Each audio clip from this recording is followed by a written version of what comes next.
दो कत्ल, सैकड़ों किलोमीटर की दूरी। एक लाश जिसके 31 टुकड़े और उन 31 टुकड़ों को दफनाने के लिए खोदी गई अलग अलग जगह पर 31 खबरें।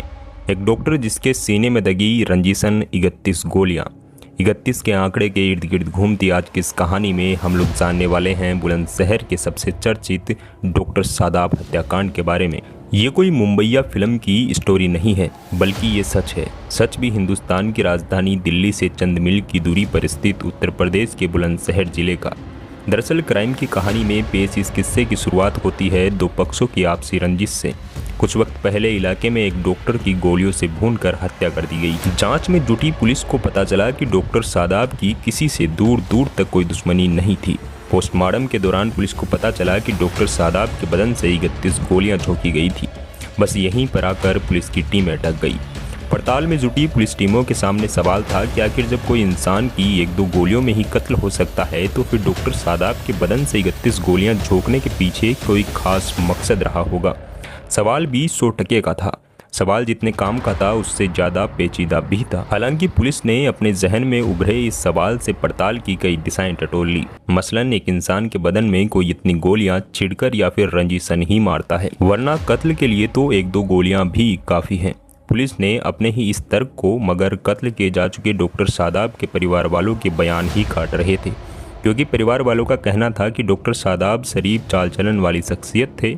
उनकी कभी भी किसी से रंजिश तो दूर की बात है बल्कि तू मैं भी नहीं हुई। लिहाजा डॉक्टर सादाब के परिवार वालों की इस दलील के सामने पड़ताल में जुटी पुलिस फिर से अपने ही सवाल पर आकर खाली हाथ खड़ी हो जाती थी, जहां से उसने पड़ताल को आगे बढ़ाने की कोशिश में कदम बढ़ाने शुरू किए थे।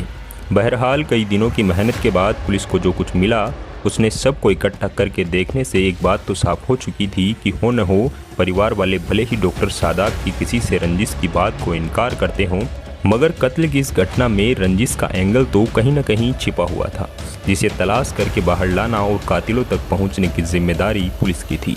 कहते हैं हर अपराधी पास होता है, मगर एक जगह जहां पर आकर वो हारता है उसी मुकाम पर पुलिस या किसी भी पड़ताल एजेंसी की जीत लिखी होती है। हुबहू ऐसा ही हुआ बुलंदशहर के डॉक्टर सादाब हत्याकांड के खुलासे। डॉक्टर सादाब की अगर किसी से रंजिश नहीं थी तो फिर उसके बदन में आखिर 31 गोलियां क्यों किसी कातिल ने झोंकी? खुद से पैदा इस सवाल से जूझती हुई बुलंदशहर पुलिस पहुंच गई हापुड़ में कत्ल की उस वारदात के करीब जिसे इसी साल 18 मार्च को हापुड़ के हाफिजपुर इलाके में अंजाम दिया गया था।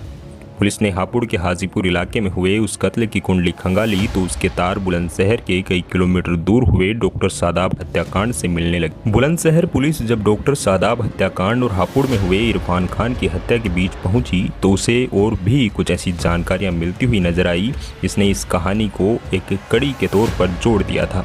पता चला कि 18 मार्च को हुए हापुड़ में इरफान खान की हत्या बुलंदशहर में 31 गोलियां मारकर कत्ल किए गए डॉक्टर सादाब के भाई रागिब ने अपने दोस्तों के साथ मिलकर कर दी थी। इरफान की लाश के भी कातिलों ने 31 ही टुकड़े किए थे। उन टुकड़ों को हत्यारों ने अलग अलग जगह पर 31 गड्ढे यानी कब्र खोद कर दफना दिया था। बस बदन में 31 गोली और एक लाश की 31 टुकड़े की कड़ी यहीं से जुड़ते हुए बुलंदशहर पुलिस अपने इलाके में हुए सादाब हत्याकांड के खुलासे के मुहाने पर जा पहुंची। डॉक्टर सादाब हत्याकांड की पड़ताल में जुटी बुलंदशहर पुलिस को पता चला कि डॉक्टर सादाब के घर वालों ने जिन 4 लोगों को नामजद करवाया था वे सभी हापुड़ में इसी साल 18 मार्च को कत्ल किए जा चुके इरफान के भाई थे। वहीं इरफान जिसकी हत्या में डॉक्टर सादाब के भाई और उसको दोस्तों का नाम आ रहा था। पुलिस ने 31 कब्र, एक लाश के 31 टुकड़े और एक शख्स के बदन में 31 गोलियों की कड़ी से कड़ी जोड़ ली। इसके बाद भी मगर सभी कातिलों की गिरफ्तारी नहीं हो सकी। गिरफ्तारियों के लिए बुलंदशहर पुलिस एनसीआर के क्षेत्र में अभी तक अपना जाल बिछाए हुए। आज की क्राइम स्टोरीज की ये कहानी जानकर आपको कैसा लगा कमेंट सेक्शन में हमें ज़रूर बताइएगा, और ऐसी ही अमेजिंग क्राइम स्टोरीज जानने के लिए आप हमारे यूट्यूब चैनल हंसराज वर्मा को भी सब्सक्राइब कर सकते हैं।